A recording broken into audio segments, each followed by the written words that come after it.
அனைவருக்கும் வணக்கம். நான் பிரபாகர் ஜோதிடர். ஓம் சிவாய நமக. சிவசக்தி திருச்சிற்றம்பலம். இப்போ நான் என்ன சொல்ல போகிறேன்னா, இந்த தமிழ் தேதி 16, ஆங்கில தேதி அக்டோபர் 2, இந்த மாதம் புரட்டாசி மாதம் வரக்கூடிய அபிஜித் முகூர்த்தம் வருது, கருத்தில் கொள்ளுங்கள். இந்த அபிஜித் முகூர்த்தம் பார்த்தீங்கன்னா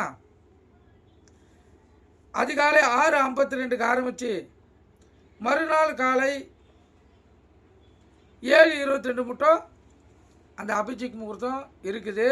இதில் நீங்கள் புரட்டாசி மாதம் என்பதால் அனைத்து டைமுமே சிறப்பான டைம் தான். நீங்கள் குறிப்பிட்ட டைமுன்னு இதை தனிப்பட்ட முறையில் எடுக்க முடியாது. அன்றைய நாள் முழுவதும் நீங்கள் உங்களுக்கு தேவையான எந்தெந்த கோரிக்கைகள் நியாயமான முறையான கோரிக்கைகள் இருக்கிறதோ அந்த கோரிக்கையை நீங்கள் நிறைவேற்றலாம்.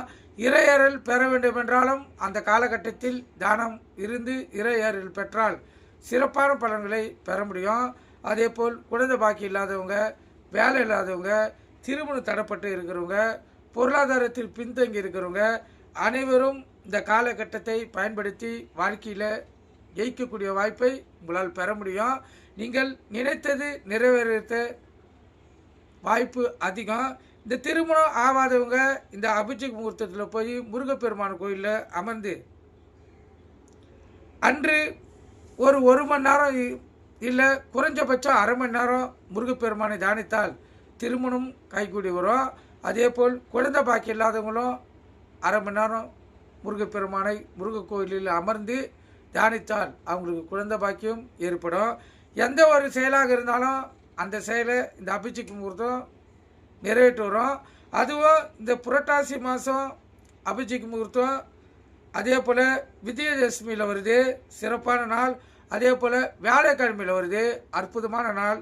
குருவுடைய ஆசீர்வாதம் முருகப்பெருமானுடைய ஆசீர்வாதமும் இரண்டும் இணைந்து உங்களுக்கு நீங்கள் எந்த ஆசை உங்களுக்கு நிறைவேறணுமோ அந்த ஆசை நிறைவேறத்துக்கு அவங்க அருள் புரிவாங்க.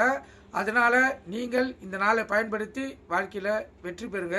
இந்த அபிஜித் முகூர்த்தம் 16ஆம் தேதி 6:52க்கு தொடங்கி 17ஆம் தேதி, அதாவது தமிழ் தேதி.